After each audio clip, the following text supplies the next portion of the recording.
Another edition of the WCB podcast. We're doing a little bit early here because the Christmas is coming up. It's Jarom, it's Tanner. What's up, bud? Oh, nothing. You know, we almost had a streak still going. It is a very interesting time for Blackhawks hockey, and not complaining. It's like out of all the past few weeks and months of people just complaining about how bad this team is and just how nothing's changing and it's just all garbage. I mean, this has been awesome to watch. It's like Yeah. new life with the new coach. You got pieces coming together. Again, I will say it. He is letting lines marinate together for a little bit and actually like grow some chemistry. So it's like you're seeing what happens with that. Yeah, we're getting a little bit of an unlikely hero in the last few games. Yeah, so when we were last recording, it was like during the Capitals game, and I think when we ended recording, they were down 2-0, or was it 1-0? Yeah, something along those Something lines. like that. I think it was 2-0 because I remember the Mangiapane goal happening while we were recording. I think we stopped before the third period. And boy, thank God we stopped, because if we would have had a live reaction, this episode, last episode would never have gotten finished, because it's fucking exciting. Hell yeah, dude. It's so funny. It's awesome to see them battle back against a team that's playing extremely well this whole season. I mean, they're top 2 in the East, right? Yeah, I believe they still are. Yeah, I mean, it's like them in Toronto, I think, right now, that are just leading the way. Actually, them in New Jersey. Oh shit, New Jersey jumped up again? New Jersey's at 47 and Washington are at 46. Oh, and then it goes Toronto and Florida at 44. Gotcha. Okay. But yeah, I mean, you're talking about an unlikely hero. I mean, I think you got to plural that and say heroes. True. Because true. Chicago seems to be having a new dynamic duo. Yeah. And it ain't Bedard and Nazar. That's for damn sure. Mikheyev and Teravainen, man. Yeah. It's so funny and surprising, the magic that's happened with Sorensen at the helm with those two. It's kind of great. Yeah, I mean, we talked about it last episode, because going into that game, it was like Teravainen had 6 points in 2 games, and we were just talking about like it's great to see him get to that like new life going and breathing some after, like, he started so hot and then he just completely fell off and he got demoted and now he's bouncing between all the lines pretty much. Yeah, and then Mikheyev is just one of those guys that he falls in that category of you see the glimpse of his skill that he has, but he just hasn't had that consistency. And now, I mean, going into this one, Mikheyev gets a shorthanded goal, the first shorthanded goal for the Hawks this season, assisted by Teravainen. That gets the Hawks within one, less than a minute into the third. Then TJ Brody gets his second as a Hawk, assisted by Mikheyev and Teravainen. And then Donato gets the game winner. Unfortunately, not Mikheyev, but Connor Murphy and Teravainen. So now, okay, but for real though, that Donato goal has nothing to do with Murphy and Teravainen. That Donato goal has everything to do with him just powering his fucking way to the net. Yeah. And just stuffing it home. And I was like, oh God, like, get the fuck out the way. Yeah. So, I mean, in 3 games since they've been playing together, let me pull up the actual stat that I had. 3 games played, 5 goals, 8 assists, 13 points between Mikheyev and Teravainen. I mean, and then that was going into Seattle, I think. Yeah, I'm a game early. So, but anyway, so Teravainen and Mikheyev just absolutely killed Washington. Like, it was so much fun to watch them. And then you go into Thursday's game against Seattle, where the Hawks had the opportunity to win 3 games in a row for the first time since February 2023. So that's 10 months. Almost, yeah. No, almost 2 years. Yeah, 22 months. Yeah. I forget that we're about to be in 2025 and not about to be in 2024. Patrick Kane was still a Blackhawk the last time they won 3 games. Oh, Like that was. that's. I mean, Crazy. that was one of those stats I was like, what the fuck? Yeah, I saw that and I'm like, that just does not seem right. But again, the way this team has been, yeah, I mean, that does seem fairly accurate. Yeah. So going into this one, Mikheyev gets on the board first, assisted by Teravainen. Before even that, though, the Hawks were all over them. Opportunity wise, they had so many chances. It was literally like you have bring up like high danger chances like pretty often. The first 10 minutes of that game, every shot that the Hawks had was a high danger chance. And it was just like either just going wide or Joey Decord making just the slightest save. Even Yanni Gord made a save on Joey Anderson. Joey Anderson. Yep. And then the goal that breaks the Camel's back is Ilya Mikheyev off of his knee and in.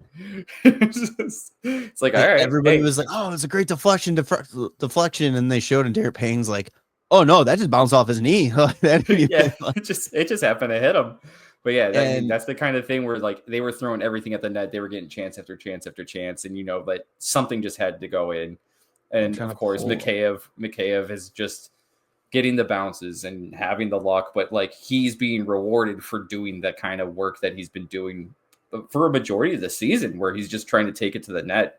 And it's just the spark that him and Teravainen have together. It's just working out really well for them. So the Hawks were credited with 9 high danger chances in the first, only 3 in the second, and none in the third, according to Natural Stat Trick on this one. Scoring chances 4 in the first, 17-4 in the Hawks' favor. Just to point out, you said 9 high danger chances in the first. They had 10 shots. So like I said, pretty much every shot was a high danger chance. But what's even more insane, and they had 17 scoring chances for compared to Seattle's 4. Yeah. Like, it's just, this is the little things, like we keep saying, like you gotta have patience. It's like it's gonna come, it's gonna click. Like, and this is what you like, the team, like you can tell, like they were feeling it because they had 2 wins, and like the wins bring the confidence, and that confidence just brings this kind of play where you're like, oh shit, like who are you? Oh my god, this is nice. This is fun. Like, why do we do this more often? Like, that's one of the things. But yeah. So yeah, you go to the second period, and then I love how JR's in the booth. They honor JR before the game for his Hall of Fame, and he's in the booth talking. Honestly, if they want to offer JR to be the third mic between Rick Ball and Darren Pang, like that was some great conversation. And it was so funny too, just listening to JR talking about like old school hockey, and he's like, like talking about guys like diving or stuff like that. And he's like, oh man, you just gotta get in there. Old school hockey, just get in the guy's face and go for it. But they talked about Frank Nazar, and they were like, yeah, he knows who you are. And then when he saw the highlight package, he was like, I'm not sure if that guy's a goal scorer or a hitter. Yeah. and then JR is just like, I hope that by the end of his career, he can have guys questioning whether or not he was a goal scorer or a hitter too. Yeah. It's like, hey, that's an element that people need to bring to their game, especially when like it's getting really fast and skilled. Like if they're going to start keeping their head down, trying to skill around everybody, sometimes just going with the body and putting it through them is just all you really need to do. Yeah, and it's like we'll talk about it a little bit in the next game. Kind of like the whole, you got to have that mindset of being physical too, and not just skill. But yeah, again, we'll get that in a second here. But the other thing too that I really liked the way I took away from like JR talking about it was they had that play with Nazar. I think I don't know if it was a power play or if it was just coming in the zone. It's just a 2-on-1. Yeah, and they had Seattle had a third guy coming down, and he had a perfect lane for a shot. It wasn't, granted, I know why he didn't probably shoot it, because there was no angle, like it wasn't going to go in. But I mean, it's still an opportunity to get pucks on net and all that. Yeah, or even just create like a rebound chance. Yeah, and he tries to throw it back through 3 Seattle guys and all that. And JR's like, these kids got to learn just to shoot the puck. Yeah. And I'm like, cool. Like a Hall of Famer is saying that on air. Hopefully, like, it gets hit because there was that. There's Bedard had a couple again. It's just these kids got to learn, man. Be selfish. I know the whole pretty play thing is what everybody wants. Sports Center top 10 type play. I don't know if that's even a thing anymore, but it's like you got to play some selfish hockey a little bit. Yeah, pretty much. Take your chances when you get them. So good things will happen. Yeah. So Mikheyev gets the Hawks on the board in the second. Very lucky goal. Teravainen throws it on. And then the third period, Mikheyev again, wrist shot. I kind of forgot about this one. How this one happened. It was just Teravainen gets it into the zone and just kind of hits the brakes, waits, and then Mikheyev just happens to flash through the middle and just beats him with a wrist shot. Okay. Just went like right to left and threw it back the right side. Yeah, and then you got Seattle gets back on the board. Was this the one that there was just a clear attempt? Yeah, I think so. It cuts off before that. I don't remember. Yeah, but it was a nice play. It was a great play. Soderblom had no chance. No. Just backdoor, perfectly placed. And then the absolute fantastic, what a goal. First of his career, Nolan Allen. Yeah. I mean, you talk about the boys buzzing and feeling it. This was like that play. Like you were like, okay, what do you mean by that? Watch this Nolan Allen goal. Oh, just the puck movement and the intelligence of Nolan Allen to sneak in down low, backdoor, get the puck and just completely throw it in. I think that's kind of the difference between Richardson and Sorensen's systems is that activating the D more in the offensive zone, giving Nolan Allen that chance to actually take that shot. It's great. It's literally a give and go. And he finds the open ice and they find him with the puck and he's got a lot of room upstairs and that's where he puts it. Yeah. It was just a great move. Foligno had the puck down low, throws up to Murphy. Murphy over to Nolan Allen, Nolan Donato. Perfect tape-to-tape pass, easy goal. What I was really liking in this one, and I don't know, man, I heard him you best not be throwing this out there just to throw it out there. Like, you got to have something to back it up. And I think it's the more I look at it, the more I see it. Nolan Allen's getting the Jarom comparison. Yeah. And it's funny, it's great, and I'm always like, oh, don't compare it. Like, he's the one guy you really can't compare anybody to, Hjalmarsson was such a special player, but watching Allen, especially in that goal, that was a Hjalmarsson goal. Yeah. It's just that every once in a while show some offensive upside and you're like, wait, who was that? And then go back to just being solid defensively the whole game. But it's just, again, we harp on it all the time, but Panger made a great point, and he's like, how can you not be excited for the future of this Blackhawks defense? And you have Vlasic playing just unbelievable. Nolan Allen showing great signs of build up. You got Crevier, who is way ahead of schedule in his development. I mean, yeah, he's a late round pick too, so it's just kind of you hope something out of it, and he's still super young, so it's just a lot of hard work that he's put in, and he's getting rewarded with the ice time. And the Kaiser, even though he got demoted, but it was more for the fact that they were reactivating Steph Jones, and he kind of lost the spot in the lineup after a rough game. But it's Wyatt Kaiser is still playing fantastic hockey. Then you got Isaac Phillips, Ethan Del Mastro, Levshinov. Gorchinski has been playing fucking unreal since being called up again. It's a great situation for the Hawks to be in, and I can't wait to see where this goes on their back end and how they use the other process they're not going to be able to take advantage of in the system.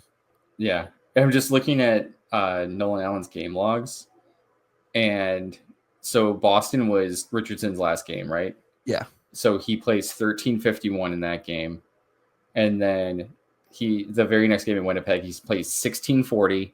And then he's up to 18:08 against the Islanders. I think there was, I don't know if they took a lot of penalties or whatever, but he played 14 and a half. Then he played 15:50, back up to 18, 17, 19, 19. He's getting more ice time.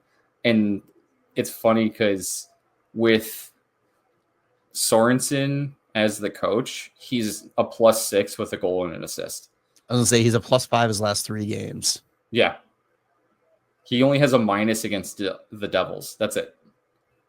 Like, you gotta trust the kids a little bit. I know. It's funny because he's only 21. I know, it's insane. It's great. First round, 32nd pick in the 2021 draft. He was a part of the Seth Jones trade. Oh shit, that's right. Yeah. Yeah. That was the first round pick we got back when we sent our 12th or 13th or whatever it was. He's one of our smaller defensemen too. Is he really? I mean, 6'2". Okay. I was like, he doesn't seem like he's that small. No, he's big, but I'm just saying, like, that just shows like the size that our back end's getting built at 6'2" is like on the shorter side of our team. Oh yeah. But yeah, so the Hawks win their third straight. Another great point to be throw out there for this one. Through this game, 31 consecutive power plays killed. They jumped up to 4th in the league in power play, which is crazy. Which is insane. What's even crazier is like you look at the top. They showed the top like 5 teams, and right above them is Nashville. So it's like all these like teams at the bottom of the standings are like right up there in top penalty kill. That's so weird. Yeah, because right now it's Rangers, Predators, Hurricanes, Blackhawks. Yeah, and the Rangers are struggling, Predators are struggling, but the Hurricanes are doing all right. Yeah, and then let's see where's Chicago's power play. Chicago's power play is 11th too. So it's so funny to me that we're 4th in penalty kill, 11th in power play, 31st in the standings. Dude, it's one of those things though. It's like puck luck, man. It really is. There's like how many 1-goal game or like one bad period, one bad like 5-minute span has really screwed this team over. Yeah, like they're showing signs of everything being there. It's just they need to get better at a complete 60-minute game. And I think that this is what's going to happen until we start spending the money to really compete, but I think you've said it before. Like, if anything that you could take out of this is that it's showing that they can do this, they can be there, and it gives them the confidence for when it comes time to matter. Mm-hmm. Yeah. I'm just looking at the trade that happened when that got us the pick for Nolan Allen. And it's just funny because it's originally Tampa Bay's pick, which they traded to Columbus for, looks like Brian Lashoff, which is so random. That's very random. And then Columbus actually got a 1st and a 3rd. And then they traded the 1st. Okay, let me go back. Pull that one up. The 1st plus Seth Jones and a 6th, who we got Dominic James for, that's funny. That's another guy that's that's doing well in the NCAA right now. And they got Adam Boqvist, they got Cole Sillinger with that 1st round pick, and then they also got David Jiricek with that 1st round pick, who's also now traded, and a 2nd round pick, which they traded to. And again, I don't hate that. Like I don't know. I still am like, I'm not against that trade. No, I'm not against it either. It's still, I think it's working out. Like that's one of those things where it's like at the time you're like, oh damn, like that sucks. But like as the time goes on and the pieces play out, like I'm kind of really getting happier and happier with the Nolan Allen pick. Because at first I was like, I don't know who this kid is. Like, what are we expecting? And then you hear nothing about him, and he's just in Rockford for like a couple seasons. And you're like, all right, like, is he going to be good at all? It seems like there's a lot of chatter about these other guys jumping him in the, in the depth chart. And then he gets the start this season. And I'm like, okay, like, he's looking pretty good. And then now I'm just like, fucking rock solid. I thought he was going to be like another Bowden. That like late first round pick. Honestly, and to be completely honest, hand up, I get those two confused all the time. Yeah, Nicholas. I think is it Bowden or is it Bedwin? I don't know. Edwin Bowden, I don't even whatever. think. I know I don't he's even not. know he has a contract at this I point. think he's overseas now, but like I was just saying, like I always would get them confused because they were both like late draft picks in the first round, had a lot of potential, but just never got the chance to come up. But I am glad that Nolan Allen is developing in that. And then it's like how can you not be happy with it? Like, especially you get Nolan Allen out of this, and it's like, hey, you don't make that trade. Are the Hawks in a position where they're to land Bedard in the lottery? It's like it's all like the butterfly effect type of thing, you know? Yeah, absolutely. So the Hawks go into with 2 games left before the holiday break. The first up was yesterday against Calgary.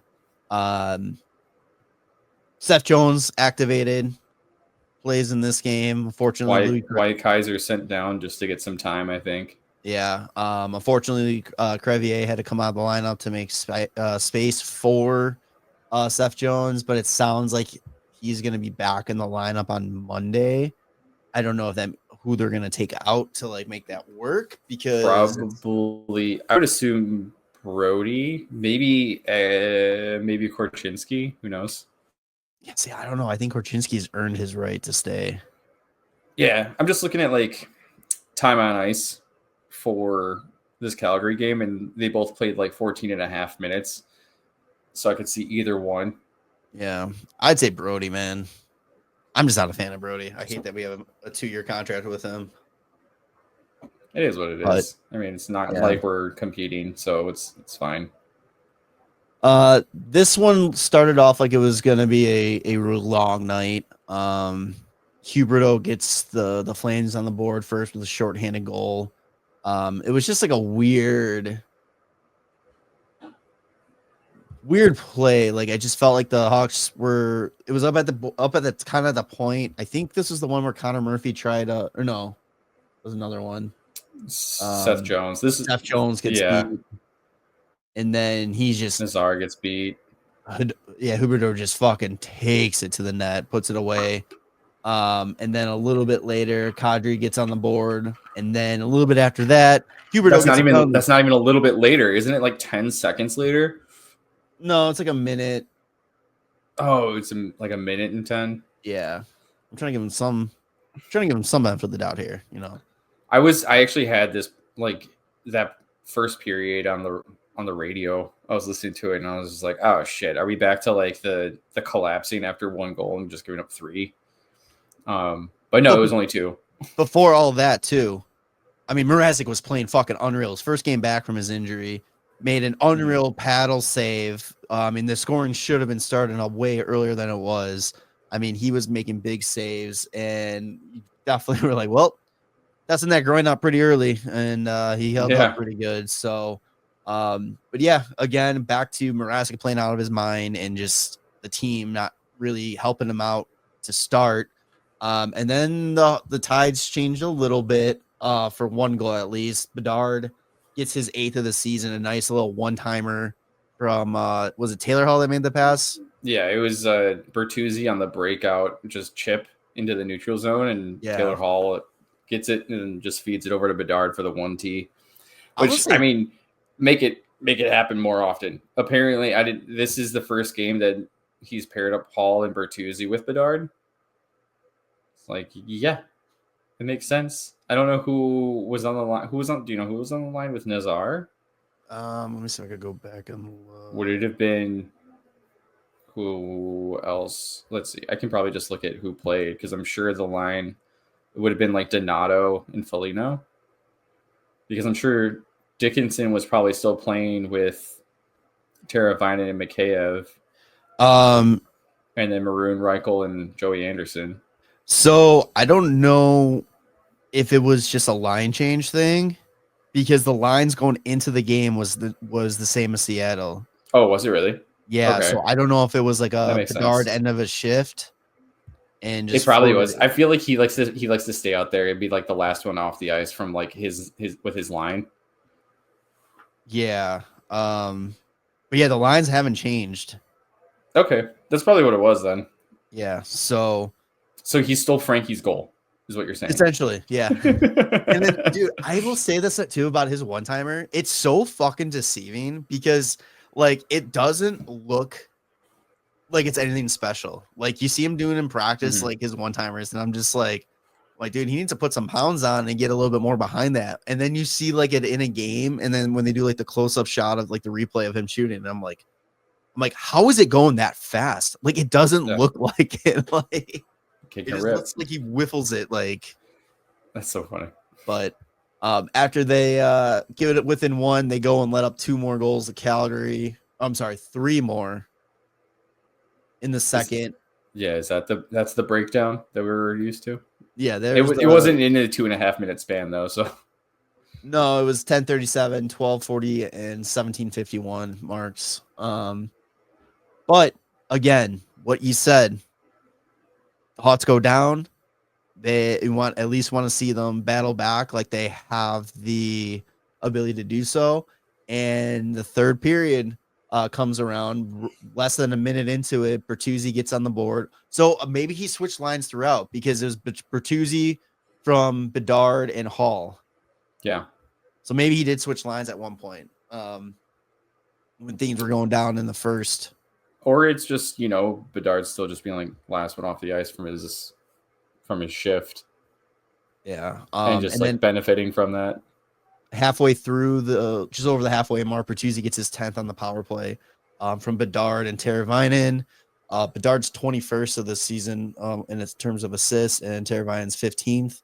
And then keeping the streak going, Mikheyev gets his 7th of the year from Foligno and Teravainen. So 4 straight games where those two have factored in scoring together. Yeah. They got back within 5-4, and our favorite situation, an empty net goal for Calgary, makes it 6-4. Hawks fall. They also end their power play or penalty kill streak, but they did only let up 1. Calgary went 1 for 5 on the power play. Hawks went 1 for 3. So, and here's a big thing: Hawks won the faceoff percentage in that game too. That's pretty funny. That'd be nice to see more of. Right. So Hawks finished the week 2-1.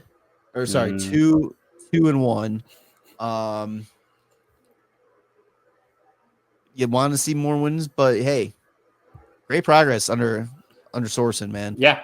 I mean, this game also got super, super chippy. So we'll see what happens in the next time that they meet up.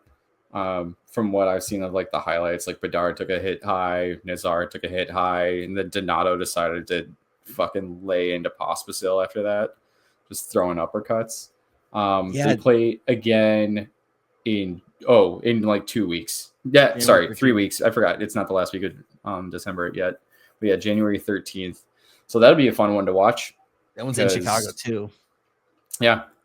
Like the way that the penalties get listed, like the first period, nothing too crazy, like backline interference. Oh yeah, there was a penalty shot that Mrazek had to take care of.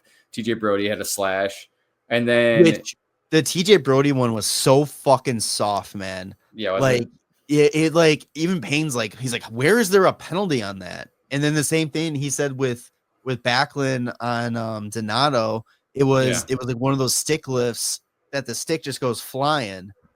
Oh, and like hold on to your stick.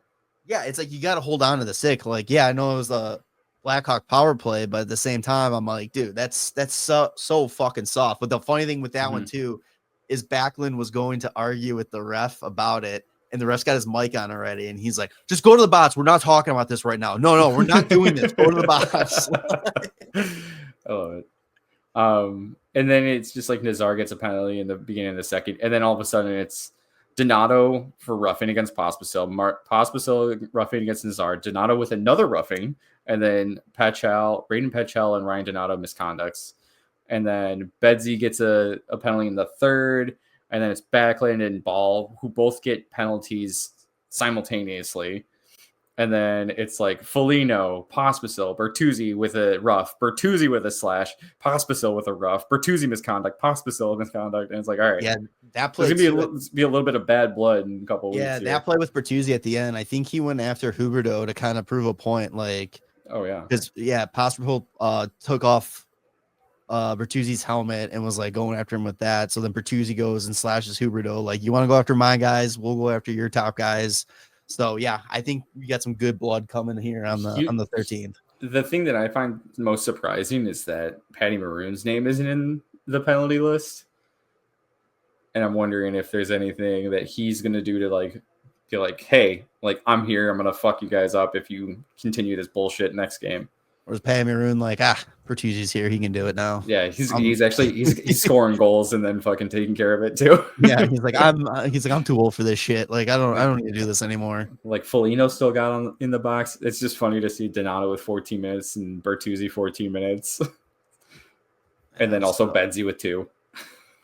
Dude, Bedsy's a fucking beast, man. Fucking look out, Goon Bedsy. Yeah. Just like when we had Goon Taves for a little bit. Yeah. Oh man. So Hawks, yes, like I said, 2-1 this past week. I guess we could do player of the week too, real quick. Oh yeah, why not? I mean, do you want to just do Mikheyev and Teravainen? That makes the most sense. I mean, they're playing fantastic. It's crazy. How many points do they have this past week, and then also since Sorensen's taken over? Eric, you look up since Sorensen's taken over. I will get this week. I'm trying to remember. So this is 16th. It's the 7th? No, the 14th? I can't remember. Game after Boston, whatever that was. Yes, that's right. 7th. Okay, cool. From the 7th to today, we are looking at Hawks. Okay, so I'll go first. So since Sorensen's taken over, in the 8 games, Teravainen's got 11 points. Bedsy's got 10. Bertuzzi's got 7. Mikheyev's got 7. Taylor Hall's got 6. Vlasic's got 5. And it's like, great. That's awesome. Some points on the board. Hell yeah. So then since this last week, so the 16th through the 22nd, Teravainen 7 assists for 7 points in 3 games. Mikheyev 4 goals, 1 assist for 5 points. You got Bertuzzi 2-2, Bedard 1-2, Donato 1-1, Taylor Hall 2 assists, Connor Murphy 2 assists. TJ Brody gets freaking goals. Nolan Allen gets a goal.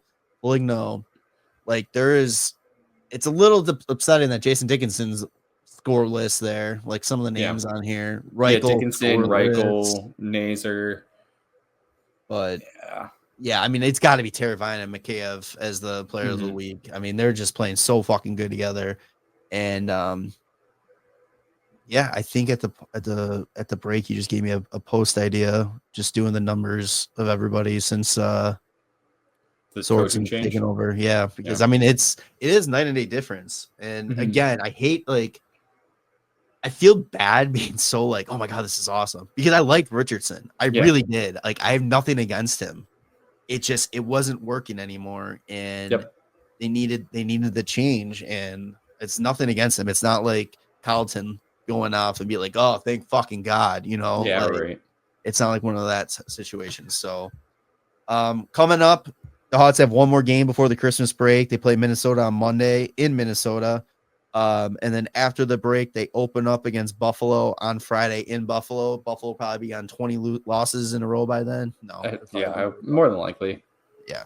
And then Sunday, they play Dallas in Chicago for their last game before the Winter Classic. We will definitely probably have an episode before the Winter Classic, but after the Dallas game. So we'll be able to talk about those 3 games then. I just want to throw this out there too. Since Sorensen has taken over, Soderblom's 6 games played, 4 wins, 2 losses. Dude, he's so fucking good, man. He's actually getting some goal scoring support because of the way that the offense is working. Yeah, that's great. And over the past week, Soderblom, 2 games, 2 wins, 939 save percentage, 1.5 goals against average. Where does he rank among? At one point, he had a better save percentage than like Vasilevsky. Where did he drop? He was like 13th at one point, and I think I forgot what game it was. I dropped him, but the game recently, it was probably the Islanders. Yeah, that one, yeah. Mrazek 902. He's 37th. Soderblom 9. Well, Soderblom's 9-13. Yeah. Wait, what the? What was this? What? But yeah, they're playing great. It's a lot of good stuff. Like as long as the offense is scoring goals, the team can. They're staying in these games, like because of the goaltending. I wish there was a way. Are you able to like sort out like What? by minimum games or something? Yeah. Just the filter on the right. On the NHL site? Yeah.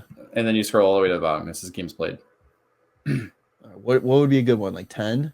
Sure. That's what I usually do. Or just like depending on what time of year it is.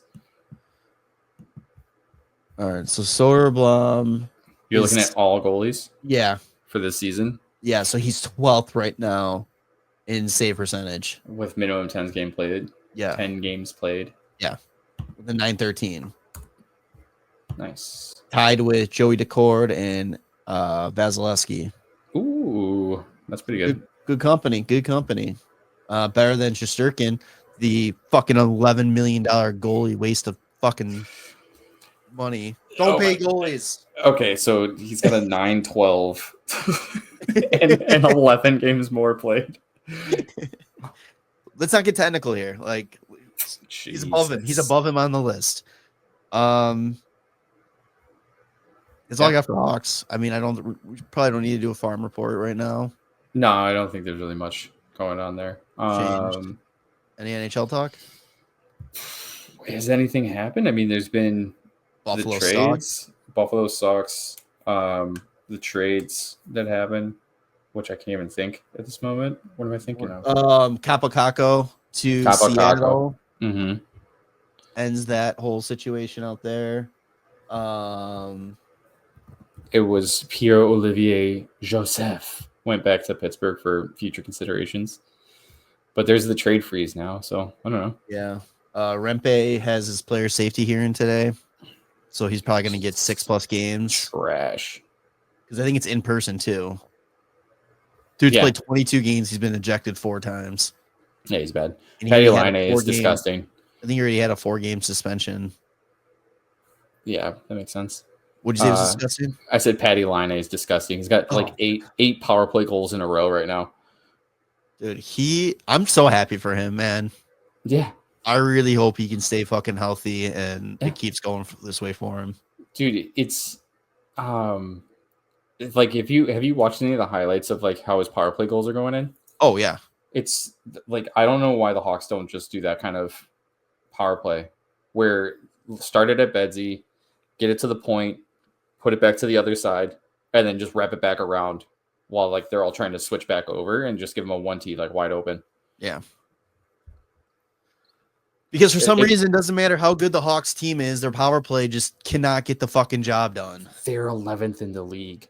And it's just so funny because I don't know. I feel like Montreal just makes it look so easy when Line is scoring on the power play. Like, you know he's going to shoot it. Mm-hmm. But they just let him do it. We talk about it. I mean, Ovechkin. Yeah. You know what he's going to do on the Capitals power play. He's been doing it for 20+ years. Mm-hmm. And guess what? Everybody's all shocked and surprised when he goes and he does it. It's so funny. Back here soon. Yeah, I'm sure he is. But that's about it.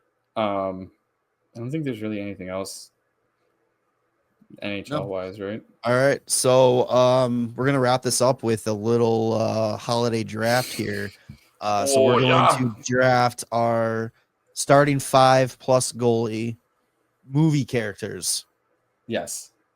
So let's we'll kick this off. Tanner, it's your honor. Okay, great. Because I'm gonna steal the one that you're probably gonna hate me for. It's gonna be Ralphie at wing. I figued. Which wing you want to be specific, or do you just want to say wing? No, because I don't know what hand they would be. But yeah, he's a sniper. Just got to put him on the wing. All right. So I am gonna go with Kevin McAllister. Okay. Damn it. at wing as well. Yeah. One noted sniper, but also very crafty. Dude, he's got a little Bedsy in him, you know. Like I was gonna put him at center, but you know he just doesn't have that size just yet to like you know make the play happen. So, but he is gonna get in there, and you know he can muck it up too, man. Like he's not afraid to get dirty. That's true. That's very true. Okay, then let's see. Who do I want to go next? I think I'm going to go with a defenseman. I'm going Jack Skellington. Oh, you bastard! Because he's got length. He's got speed. It's gonna be hard to get around him. I'm gonna take a goalie off the board here. Mm-hmm. I'm going Cousin Eddie. Okay, that's fine. He's a fucking weirdo, like all goalies are. So, yeah, okay. Don't even act like that's not even true. Don't even pretend. I don't even know what you're talking about. Let's see. My next pick. I don't even know if you'd have any of these on your list. I literally don't have a list. I'm going based off. I'm waiting until you make your pick and then deciding. Oh, and then choosing. Yeah. All right. So I'm gonna go with the center, and it's gonna be the character Davey from 8 Crazy Nights. Adam Sandler's character. He's just pure athlete. Are we doing Hanukkah? It's a holiday movie. Also, there's like Christmas stuff in it, but like it's not technically a Christmas movie, but it is a holiday movie.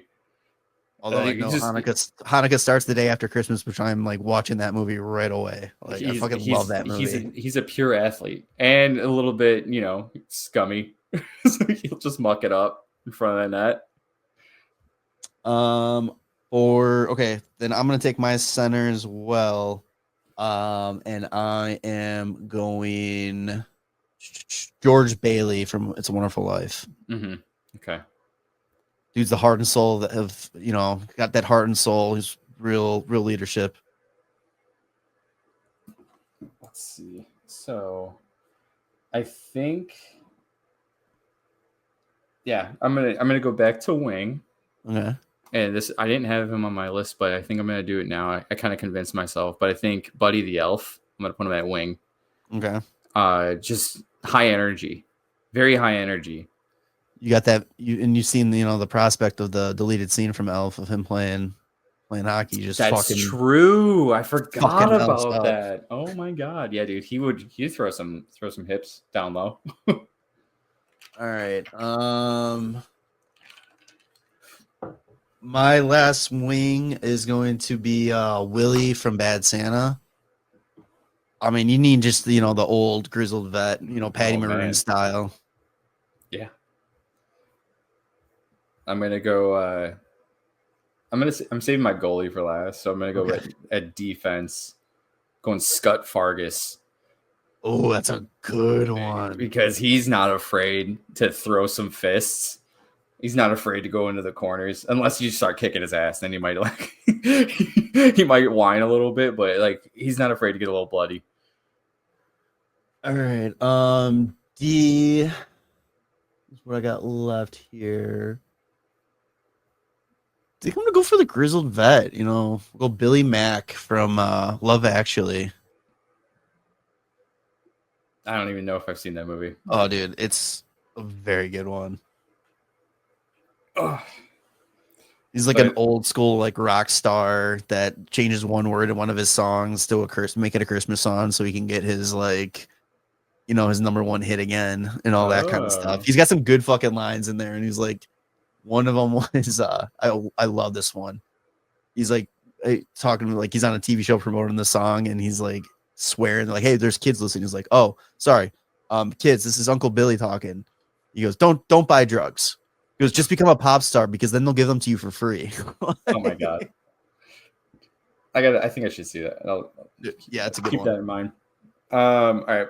So my goalie, it's gonna be Max, the dog from The Grinch.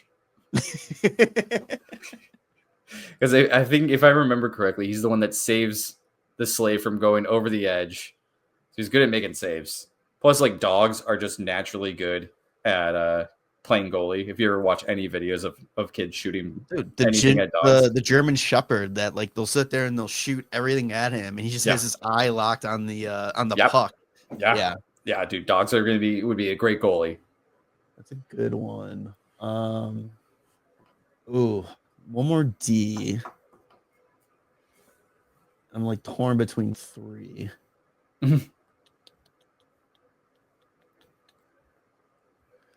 gonna go Howard Langston from Jingle All the Way. I feel like I gotta see like a image. Arnold Schwarzenegger. Oh yeah, okay. I literally I just looked at that. I was like, why does that sound so familiar? Yeah, just a fucking big guy that can throw his body around. Yeah, he's a monster. Also, he gets to dress up as Turbo Man. As Turbo Man. He looks like a superhero. Oh man, yeah.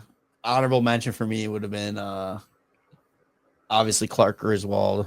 The Wet Bandits. The Wet Bandits. I see that. Dude, they like if we're talking about like when I'm saying like guys going into the corner to like give a beating, those are guys that can go into the corner and take a beating. That's what I said. I think that's what I said last year when I did my 5. I think I put them at defense because I was like, dude, they can just get their ass kicked and they just get right back up. And they'll block shots. I guarantee it. They hit a lot of things with their face. Like they'll take a shot off the head. Yeah. Well, Charlie Brown, you know, could have been a good goalie. You know, he's not gonna be the sexy goalie, but you know what? You see him getting rocked every time, and he gets up. He's got heart, you know, that's for sure. He doesn't have a lot in his life, but he's got heart. Yeah. Do you consider Die Hard a Christmas movie? It depends on who is asking me and what they believe in, because I will always go against it because I have no opinion on it. So if you think it's a Christmas movie, if someone is very hell bent that it's a Christmas movie, I will say no, it's not. Yeah. And then if they're like, no, it's not a Christmas movie, I'm like, what are you talking about? It's the best Christmas movie ever. Yeah, like, right? It's so funny how people get rattled with that. Oh, dude, it's one of those arguments like it's a hot dog, a sandwich. John McClane, though, you can squeeze in those tight areas. Yeah, he just come through for you. Also, oh man, Heatmeister and Snowmeister would be good ones too. More the Snowmeister, but yeah. Dude, I fucking love this. This has got to be a tradition. I love doing this every year. That's fun. So, who would your coach be? Oh, I don't know. I didn't think about that. Santa Claus. Santa Claus would be the coach.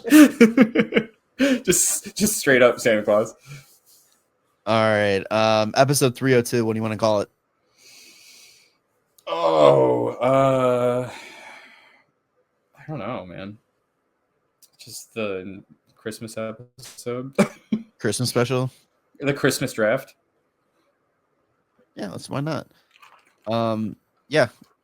I think we should do more of these drafts too. Again, I know we do them every once in a while and then we stop. Yeah. I feel like every once in a while we should do some of these. These are fun. These are always fun. I like the ones where it's kind of wild and not actual hockey players. Yeah, we should definitely do more of that. So, all right. Well, everybody have a very safe and happy Merry Christmas. Or unsafe, however the hell you want to celebrate. However you want to do it, screw it. Thank you so much for tuning in throughout the year. I know we'll have one more episode for 2024, but still, we appreciate all the listeners and everybody. Make sure to subscribe to us on your favorite podcast feeds, Apple, Spotify. Subscribe to the YouTube channel and social media at WCB Podcast. Until the next one, we'll see you later. All right. Love you, boys. Bye. Thanks for listening to the WCB Podcast. Be sure to subscribe wherever you heard this podcast. To connect with Jarom and Tanner, check out the boys at WCB Podcast on all social media. We'll see you next time.